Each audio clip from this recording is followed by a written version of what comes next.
Karwar exercise check post ಅಲ್ಲಿ ಎಲ್ಲ roll call ಏನೋ ಇನ್ಸ್ಪೆಕ್ಟರ್ಗಳು ಪೊಲೀಸ್ ಕಾನ್ಸ್ಟೇಬಲ್ಗಳು ಒಬ್ಬರು ಯೂನಿಫಾರ್ಮ್ ಹಾಕಲ್ಲ. ಆ ಯೂನಿಫಾರ್ಮ್ ಅಲ್ಲಿ ಕ್ಯಾಪ್ ಇರಲ್ಲ. ಎಕ್ಸೈಸ್ ಪೊಲೀಸ್ ಕಾನ್ಸ್ಟೇಬಲ್ಗಳು ಗಾಡಿಗಳನ್ನ ಚೆಕ್ ಮಾಡ್ತಾರೆ. ಎಣ್ಣೆ ಸಿಕ್ಕರೆ ಸೀಸ್ ಮಾಡ್ತಾರೆ. ತಗೊಂಡ್ರೆ ಅದು ಸೀಸ್ ಮಾಡಲ್ಲ, ಮಾಜರ್ ಮಾಡಲ್ಲ, ಏನು ಮಾಡಲ್ಲ. ಯಾವುದೇ ಪ್ರಕ್ರಿಯೆ ಇಲ್ಲ. ಬಾಟೆಗಳನ್ನ ಎತ್ಕೊಂಡು ಜೋಬಲ್ ಹಾಕೊಂಡು ಮಾರಾಟ ಮಾಡ್ಕೊಂತಾರೆ. Good morning. ಬೆಂಗಳೂರಿಂದ 175 ಕಿಲೋಮೀಟರ್ ದೂರ ಟೋಲ್ಗೇಟ್ ಅಲ್ಲಿ ನೋಡಿ ಬೆಳಿಗ್ಗೆ RTO ವಸೂಲಿ.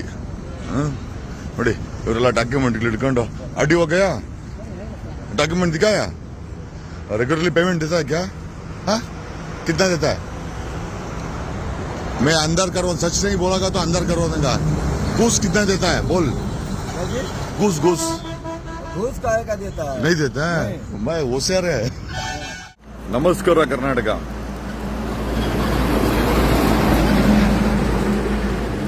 ಇದು ಅಂಕೋಲ. ನಾನಿರೋದು ಅಂಕೋಲ. ಇದು ಗೋವಾದಿಂದ ಬರುವಂತ ಬಸ್ಸುಗಳು ಊಟಕ್ಕೆ ನಿಲ್ಲಿಸ್ತಾರೆ. ಒಂದು 40 ಕಿಲೋಮೀಟರ್ಸ್ ಹಿಂದೆ ಕಾರವಾರ ಬಾರ್ಡರ್ ಅಲ್ಲಿ ಎಕ್ಸೈಸ್ ಅವರು ಗಾಡಿಗಳನ್ನ ಚೆಕ್ ಮಾಡ್ತಾರೆ. ಒಬ್ಬ ಎಕ್ಸೈಸ್ ಅವನು ಕ್ಯಾಪ್ ಹಾಕಲ್ಲ, ಬೆಲ್ಟ್ ಹಾಕಲ್ಲ, ಬ್ಯಾಡ್ಜ್ ಹಾಕಲ್ಲ. ಏನ್ರಿ ಕಾರವಾರ ಎಕ್ಸೈಸ್ DC ಪಕ್ಕಾ ರೋಲ್ ಕಾಲ್ ಗಿರಾಕಿಯಲ್ಲಿ ಇಟ್ಟಿದ್ರಲ್ರಿ.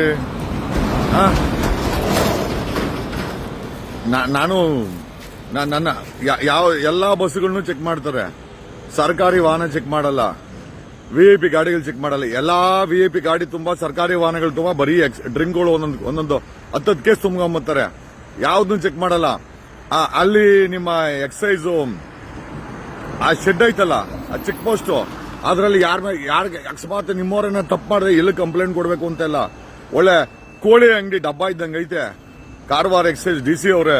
ಏನ್ರಿ ಅಲ್ಲಿ ಯಾರೋ ಹೇಳಿದ್ರು, ಸಾರಿ ಇಲ್ಲಿ ಪೋಸ್ಟಿಂಗ್ ಹಾಕ್ಸ್ಕೊಂಬರಕ್ಕೆ 2 ಕೋಟಿ ಪೋಸ್ಟಿಂಗ್ ಹಾಕ್ಸ್ಕೊಂಬತ್ತಾರೆ ಇನ್ಸ್ಪೆಕ್ಟರ್ ಅಂತ. ಅವನ್ ಯಾರ ಇನ್ಸ್ಪೆಕ್ಟರ್ ಅಂತ ಹೇಳಿದ್ರೆ ಅವನು ಯೂನಿಫಾರ್ಮ್ ಹಾಕಿಲ್ಲ. ID ಕೇಳಿದ್ರೆ ಅವನ ಹತ್ರ ಇಲ್ಲ. ಒಂದೊಂದು ಗಾಡಿನ 2 ಅವರ್ ಒಂದೊಂದು ಅವರ್ ಚೆಕ್ ಮಾಡ್ತಾರೆ. ಯಾವ ಗಾಡಿಲಿ ಏನೂ ಸಿಗಲ್ಲ. ಆಮೇಲೆ ಸೀಸ್ ಮಾಡಿದ ಮೆಟೀರಿಯಲ್ನ ಪಂಚನಾಮೆ ಮಾಡಬೇಕು, ಮಾಡಲ್ಲ, ಮಾರಾಟ ಮಾಡ್ಕೊಂತಾರಂತೆ. ಸಿಕ್ಕಿದ್ರೆ ಸೀಸ್ ಮಾಡಿದ ಎಣ್ಣೆಗಳನ್ನ ಮಾರಾಟ ಮಾಡ್ಕೊಂತಾರೆ. ಕಾರವಾರ ಎಕ್ಸೈಸ್ ಚೆಕ್ ಪೋಸ್ಟ್ ಅಲ್ಲಿ ಎಲ್ಲ ರೋಲ್ ಕಾಲ್ ಏನೋ ಇನ್ಸ್ಪೆಕ್ಟರ್ಗಳು ಪೊಲೀಸ್ ಕಾನ್ಸ್ಟೇಬಲ್ಗಳು ಒಬ್ಬರು ಯೂನಿಫಾರ್ಮ್ ಹಾಕಲ್ಲ. ಆ ಯೂನಿಫಾರ್ಮ್ ಅಲ್ಲಿ ಕ್ಯಾಪ್ ಇರಲ್ಲ. ಎಕ್ಸೈಸ್ ಪೊಲೀಸ್ ಕಾನ್ಸ್ಟೇಬಲ್ಗಳು ಗಾಡಿಗಳನ್ನ ಚೆಕ್ ಮಾಡ್ತಾರೆ. ಎಣ್ಣೆ ಸಿಕ್ಕರೆ ಸೀಸ್ ಮಾಡ್ತಾರೆ. ತಗೊಂಡ್ರೆ ಅದು ಸೀಸ್ ಮಾಡಲ್ಲ, ಮಾಜರ್ ಮಾಡಲ್ಲ, ಏನು ಮಾಡಲ್ಲ. ಯಾವುದೇ ಪ್ರಕ್ರಿಯೆ ಇಲ್ಲ. ಬಾಟೆಗಳನ್ನ ಎತ್ಕೊಂಡು ಜೋಬಲ್ ಹಾಕೊಂಡು ಮಾರಾಟ ಮಾಡ್ಕೊಂತಾರಂತೆ. ಅಲ್ಲಿ ಕಾರವಾರ ಎಕ್ಸೈಸ್ ಆ ಚೆಕ್ ಪೋಸ್ಟ್ ಇದೆಯಲ್ಲ, ಒಬ್ಬೊಬ್ಬ ಪೊಲೀಸ್ ಕಾನ್ಸ್ಟೇಬಲ್ 1 ಕೋಟಿ ಕೊಟ್ಟು ಲಂಚ ಕೊಟ್ಟಲ್ಲಿ ಹಾಕ್ಸ್ಕೊಂಬರೋದಂತೆ. ಕಾರವಾರ ಎಕ್ಸೈಸ್ DC ಅವರೇ, ಏನ್ ನಿಮ್ಮವರಲ್ಲಿ ತಪಾಸಣೆ ಮಾಡಕ್ ಕೊಟ್ಟವರೋ ಅಥವಾ ಆ ಸೀಸ್ ಮಾಡಿದ ಮಾಲಗಳನ್ನ ಸಾವಿರಾರು ರೂಪಾಯಿಗೆ ಮಾರ್ಕೊಂತಾರಂತೆ ನಿಮ್ಮವರು. ಒಬ್ಬನು ಕೂಡ ನೇಮ್ ಪ್ಲೇಟ್ ಹಾಕಿರ್ಲಿಲ್ಲ, ಯೂನಿಫಾರ್ಮ್ ನೆಟ್ಟಿಗೆ ಹಾಕಿರ್ಲಿಲ್ಲ, ಬೆಲ್ಟ್ ಇಲ್ಲ, ಯಾವ್ದೋ ಕಿತ್ತೋದ್ರೆ ಚಪ್ಪಲಿ ಹಾಕವನೆ, ID ಕಾರ್ಡ್ ಕೇಳಿದ್ರೆ ಕೊಟ್ಟಿಲ್ಲ. ಆಮೇಲೆ ಅಲ್ಲಿ ನಿಮ್ಮ ಚೆಕ್ ಪೋಸ್ಟ್ ಸ್ಥಿತಿ ಹೆಂಗಿದೆ ಅಂತಂದ್ರೆ ಹಾಕಿದೀನಿ ನೋಡಿ. ಅಲ್ರಿ ರೋಲ್ ಕಾಲ್ ಮಾಡಕ್ಕೆ ಎಕ್ಸೈಸ್ ಅವ್ರನ್ನ ಹಾಕಿ ಕುಣಿಸಿದ್ರೆ ಆಮೇಲೆ ಬಸ್ಗಳನ್ನ ಚೆಕ್ ಮಾಡ್ದಂಗೆ ಎಲ್ಲಾ ವಾಹನಗಳ ಚೆಕ್ ಮಾಡಲ್ಲ. ನನ್ನ ಮುಂದೆ ಗೋವಾದಲ್ಲಿ ಸರ್ಕಾರಿ ವಾಹನದವನು 3 ಕೇಸ್ ಹಾಕೊಂಡ ನನ್ನ ಮುಂದೆ. ಆ ವಾಹನ ಹಂಗೆ ಪಾಸ್ ಆಯ್ತು. ಆ ವಾಹನ ಚೆಕ್ ಮಾಡಿಲ್ಲ. ವಿಡಿಯೋ ಇದೆ ನನ್ನ ಹತ್ರ. ಕಾರವಾರ ಎಕ್ಸೈಸ್ DC ಅರ್ಥ ಮಾಡ್ಕೊಳ್ಳಿ. ಬಸ್ಗಳನ್ನ ಮಾಡಕ್ ಕೆಲಸ ಇಲ್ದಿರಾ 2 ಅವರ್ ಚೆಕ್ ಮಾಡ್ತಾರೆ. ನಾವೇನೋ ಏನ್ ಗೆಣಸ್ ಕೀಳ್ಬೇಕಾ? ಒಬ್ಬನು ನೆಟ್ಟಿಗೆ ಯೂನಿಫಾರ್ಮ್ ಹಾಕಿರಲ್ಲ, ID ಕಾರ್ಡ್ ಇರಲ್ಲ. ಯಾಕೆ ID ಕಾರ್ಡ್ ಇಲ್ಲ? ನೇಮ್ ಪ್ಲೇಟ್ ಹಾಕಿಲ್ಲ, ಅವ್ನು ಹಾಕಲ್ಲ, ಟೋಬಿ ಹಾಕಿಲ್ಲ.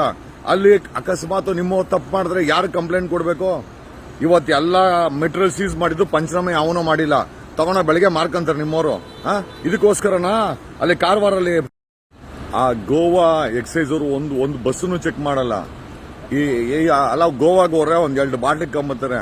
ಅದನ್ನು ಇವರು ಈ ಯೂನಿಫಾರ್ಮ್ ಹಾಕ್ದಿರೋ ಅಂತ ಎಕ್ಸೈಸ್ ಕಳ್ಳರುಗಳು ಕಿತ್ಕೊಂತಾರೆ. ಯೂನಿಫಾರ್ಮ್ ನೆಟ್ಟಿಗೆ ಹಾಕಿರಲ್ಲ, ಯಾವನು ಕ್ಯಾಪ್ ಹಾಕಿರಲ್ಲ. ಕಾರವಾರ ಎಕ್ಸೈಸ್ DC ಅವರೇ, ಅದನ್ನ ಫಸ್ಟ್ ನಿಮ್ಮ ಚೆಕ್ ಪೋಸ್ಟ್ ಸೆಟ್ ರೈಟ್ ಮಾಡಿದ್ರೆ ಸರಿ. Otherwise, we will take this matter to High Court of Karnataka. Ensure your uniform is removed. Understand? None of your men wear a full uniform. They don't display their ID cards. They don't display their names. Why? Mr. Excise DC of Karwar, who should be held accountable? None of the government vehicles are checked. None of the VIP checked. Most of the VIP cars and most of the government vehicles carry the liquor in multiple cases. And this buses, okay, they stammer for more than 1 hour, and nothing happens. They remove all the bottles, and if the excise sees the bottle, their duty is to do panchanama. None of the bottles are done panchanama. If the panchanama is not done, that means they are seizing the bottles illegally. And where is these bottles are going? If they are not seizing officially, they cannot submit it to the department. And if they can't submit to the department, that will not go to the government's accountability. And why are they seizing in that case? To sell the bottles from Goa? What a mafia is running in Karwar border. Day after tomorrow, once again I am going in my car. I will ensure your dresses are uniform. Good morning. ಬೆಂಗಳೂರಿಂದ 175 kilometre ದೂರ ಟೋಲ್ಗೇಟಲ್ಲಿ ನೋಡಿ ಬೆಳಿಗ್ಗೆ RTO ವಸೂಲಿ ನೋಡಿ ಇವರೆಲ್ಲ document ಇಟ್ಕೊಂಡು RTO गया document दिखाया रेगुलरली पेमेंट देता है क्या? हाँ कितना देता है? मैं अंदर करो, सच नहीं बोलागा तो अंदर करवा देगा। घूस कितना देता है बोल? घूस घूस काहे का देता है? नहीं देता है। मैं होशियार है।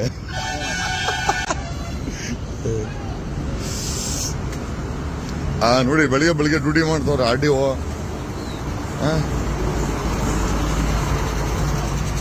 ಬೆಳಿಗ್ಗೆ ಡ್ಯೂಟಿ ವೆಹಿಕಲ್ ನಂಬರು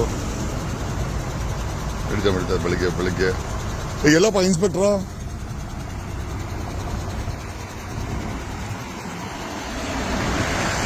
ಗಾಡಿ ನಂಬರು